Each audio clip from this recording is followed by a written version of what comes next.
قرآن کو سامنے کھول کر بیٹھ گئے. بڑی تختی والا قرآن کریم تھا، چمڑے کے اوراق پہ لکھا ہوا. قرآن کریم کی تلاوت شروع کر دی. پہلے پارے کی آخری آیتیں تلاوت ہو رہی تھی کہ قاتل دیوار پھاند کر اندر آ گئے. حضرت عثمان کے سینے میں انہوں نے سلاخیں اتاری. لاج رکھی عثمان نے، لاج رکھی اپنی پسند کی. جب تک جیتے رہے فیاضی کا دریا بھی بہتا رہا، سخاوت کا سمندر بھی موج زن رہا. اور پھر آخری وقت عثمان نے قرآن کا دامن نہیں چھوڑا. قرآن نے عثمان کو تنہا نہیں رہنے دیا. شہداء کی صف میں صرف عثمان منفرد مظلوم ہے کہ جس نے قرآن کے دامن میں آخری سانس لیے. 40 دنوں کے محاصرے میں جب سبائی ایجنٹ یہودی گنڈے جو کہلاتے تو اپنے آپ کو اسلامی تھے کہ ہم جماعت اسلامی ہیں، کہلاتے تو اپنے آپ کو اسلامی تھے، قرآن بھی ان کے ہاتھ میں تھے، داڑیاں بھی تھیں، لیکن عثمان کو خائن کہتے تھے، عثمان کو اقربا پرور کہتے تھے، عثمان پر الزام تراشیاں کرتے تھے. ان سیاسی گنڈوں نے حضرت عثمان کے گھر کا محاصرہ کیا. 40 دن تک عثمان پر آب و دانہ بند رکھا. پھر 40 دنوں کے بعد عثمان مظلوم پر یلغار کی. حضرت علی رضی اللہ تعالی عنہ حضرت عثمان کے پاس آتے ہیں، کہتے ہیں عثمان اب آپ کی مظلومیت برداشت نہیں، آپ امیر المومنین ہیں، ہم آپ کی حکم عدولی بھی نہیں کر سکتے، آپ ہمیں اجازت دیجئے کہ ہم ان غنڈوں کو ٹھکانے لگا دیں. یہ مٹھی بر شرپسند ہیں، تخریب کار ہیں، اجازت دیجئے. عثمان سب کچھ سننے کے بعد فرماتے ہیں علی میرا ضمیر گوارا نہیں کرتا کہ میری وجہ سے خون ریزی ہو اور مدینے کی گلیاں انسان کے خون سے سرخ ہو جائیں.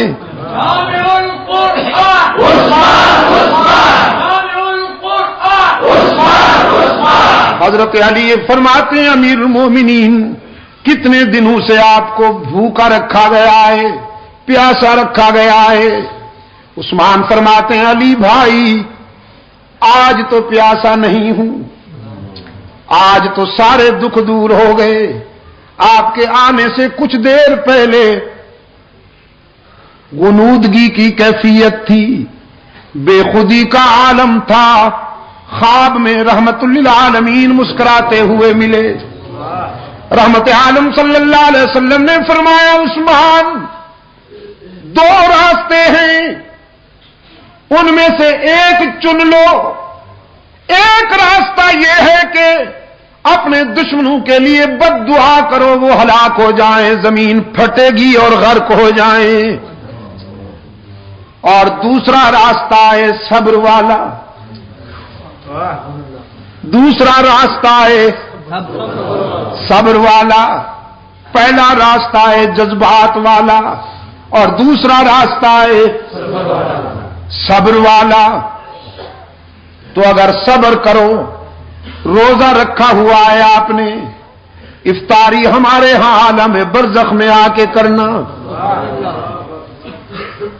حضرت عثمان نے فرمایا میں نے اپنے آقا سے کہہ دیا ہے حضور میں دوسرا راستہ پسند کرتا ہوں، صبر کروں گا. آپ دعا فرمائیں کہ اللہ مجھے صبر کے مرحلے میں کامیاب کر دے. رحمت عالم صلی اللہ علیہ وسلم نے سینے سے لگا لیا.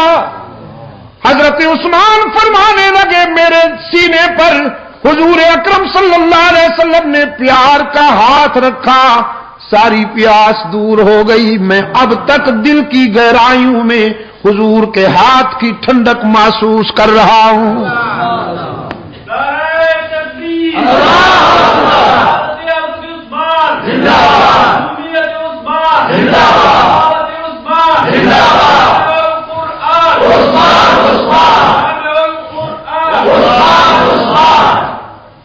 فرمانے لگے علی میرے آقا نے فرما دیا ہے کہ آج افطاری حضور کے دسترخوان پہ ہونے والی ہے، نظام کائنات درہم برہم ہو سکتا ہے، میرے آقا کا اشارہ غلط نہیں ہو سکتا۔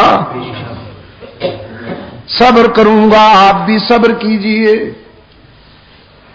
نماز عصر پڑھی، لباس بدلا، قرآن کو سامنے کھول کر بیٹھ گئے۔ بڑی تختی والا قرآن کریم تھا، چمڑے کے اوراق پہ لکھا ہوا، قرآن کریم کی تلاوت شروع کر دی۔ پہلے پارے کی آخری آیتیں تلاوت ہو رہی تھی کہ قاتل دیوار پھاند کر اندر آ گئے۔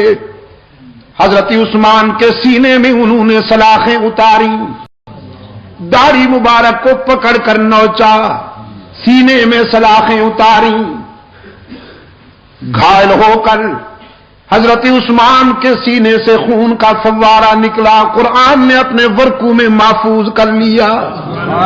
قرآن کے ورقے خون عثمان سے رنگین ہو گئے، اور پھر جب گھائل ہو کر گرے تو عثمان قرآن ہی کے دامن میں جا گرے۔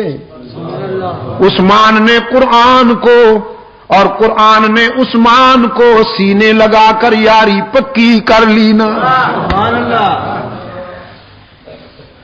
حشر کے میدان میں شہداء جب اللہ کی عدالت میں پیش ہوں گے، کسی شہید کی شہادت کی گواہی ریت کے ذرے دیں گے، کسی شہید کی شہادت کی گواہی تلوار کی دھار دے گی، کسی شہید کی شہادت کی گواہی خنجر دے گا، کسی شہید کی شہادت کی گواہی خون گریبان دے گا، تیر و کمان دے گا۔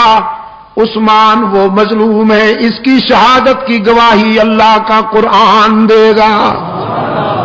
عثمان نے جان دے دی لیکن قرآن کا دامن نہ چھوڑا۔ اطعام الجیان وکسوۃ العریان وتلاوۃ القرآن، تین چیزیں عثمان نے بیان کی۔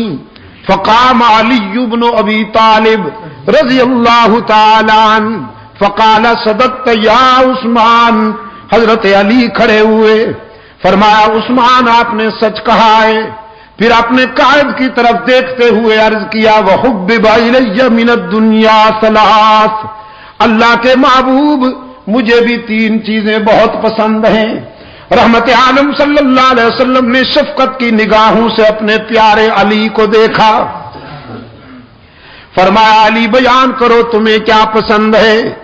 عرض کیا الخدمت للضعیف والضرب بالسیف والصوم فی الصیف، مہمان کی خدمت کرنا بھی بہت پسند ہے، راہ حق میں تلوار چلانا بھی بہت پسند ہے، اور شدید گرمیوں میں روزے رکھنا بھی بہت پسند ہے۔ نعرہ تکبیر، چمن چمن کلی کلی، چمن چمن کلی کلی،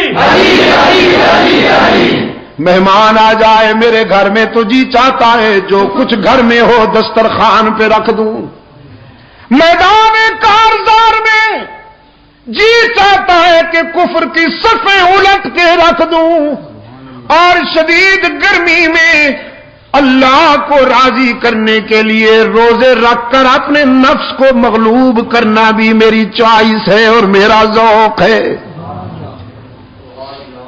علی کے روزے کھجور کا دانہ پانی پی کر سحری کر لی، اور پھر نان جمی سے افطاری کر لی۔ ہماری سحریاں اور ہماری افطاریاں، اللہ اکبر، سحری اتنی بھرپور کہ افطاری تک کھانے کو کچھ جی نہ چاہے، پھر افطاری اتنی بھرپور کہ سحری تک کچھ طلب ہی نہ رہے۔ اللہ قبول فرما لے۔